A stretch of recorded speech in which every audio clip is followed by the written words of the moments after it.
بسم الله الرحمن الرحيم. الحمد لله والصلاة والسلام على سيدنا رسول الله سيدنا محمد صلى الله عليه وسلم. أما بعد، مشاهدي الكرام، السلام عليكم ورحمة الله وبركاته، وأهلا وسهلا ومرحبا بكم من جديد. عبوة سبراي بتخلص وبنرميها. طب إيه المانع إن إحنا نقدر نستخدمها تاني وبنفس الكفاءة وبنفس الجودة عشرات المرات، ونقدر نستفيد منها بدل ما نرميها بعد ما تفضى؟ ده موضوع فيديو النهاردة. تعالوا نشوف هنعملها إزاي ونعيد استخدامها. دي فضيت اهيت، حط فيها حاجة،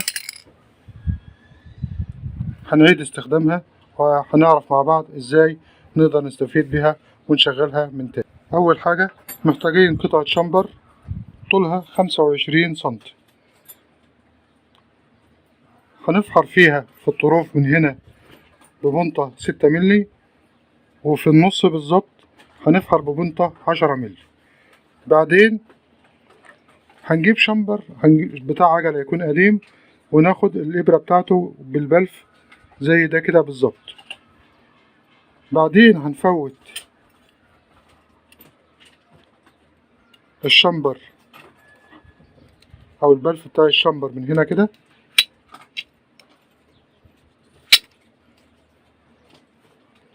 ونبدأ نربطها على العلبة بالشكل ده.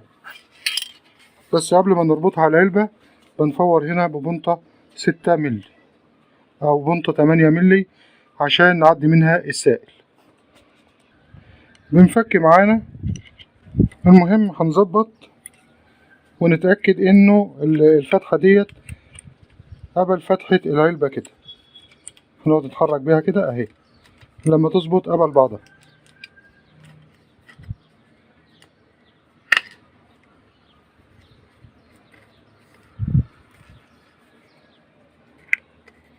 مسمار 10 بالصامولة بتاعته، وهنربط في الطروف دي، وكل ما نربط عليها هيقوم يشد على الشمبر من هنا.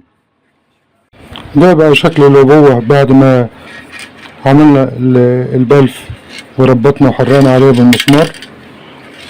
هندخل السائل من هنا، وبعدين هنقفل بالبلف ونزودها بالهواء، وتشتغل بخاخة من فوق عادي زي ما كانت أول مرة.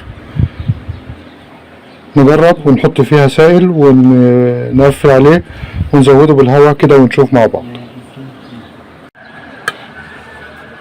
دي العبوة بعد ما عملنا لها القفيز.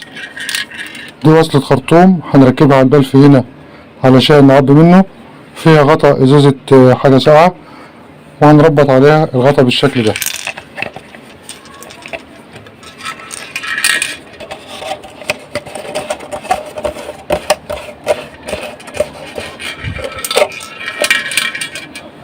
هنعبي من خلالها اللاكيه اللي عايزين نرشه. هي كان فيها احمر فانا هحط فيها احمر. دي عبوة لاكيه اهي يا حضرات. هناخد منها شوية ونفكهم بالبنزين.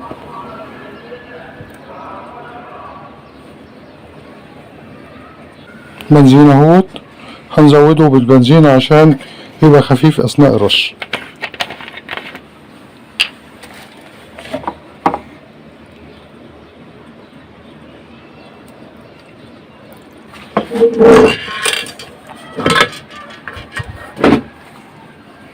وهنعبيه في الازازة بالشكل ده.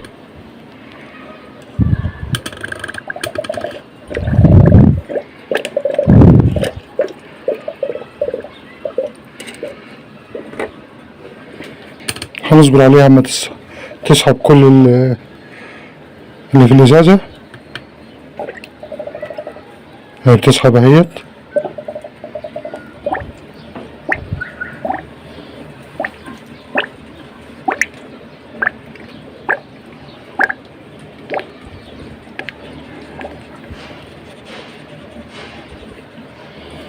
كده السائل اكتمل داخل العلبة اهوت.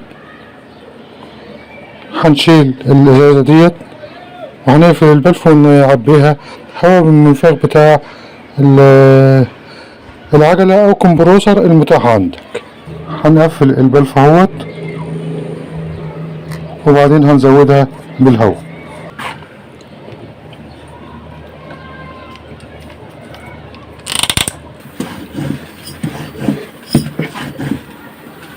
قناع عبيناها بالهواء. هنبدأ نجربها مع بعض دلوقتي يا حضرات. دي العبوة هي يا حضرات بعد ما عبيناها باللاكيه الأحمر وعبيناها بالهواء من خلال البلف ده. فاضل ان احنا نجرب مع حضراتكم نشوف هتشتغل معانا ولا لا. ده قالب عندي اهوت كنت عامله قبل كده، هنعيد عليه باللون الاحمر تاني.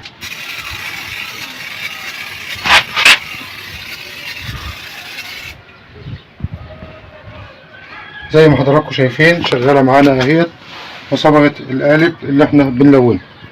نجرب على حاجه تانية.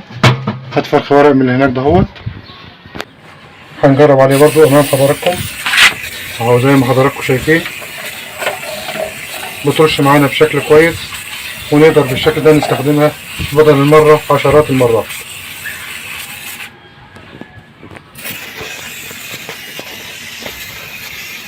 اتمنى يكون الفيديو عجب حضراتكم. لو عجبك الفيديو ادعمنا بلايك وكومنت وشير، ولو اول مرة تشوف فعل زر التنبيهات على الكل حتى يصلك اشعار بكل جديد. اشكركم والسلام عليكم ورحمة الله وبركاته.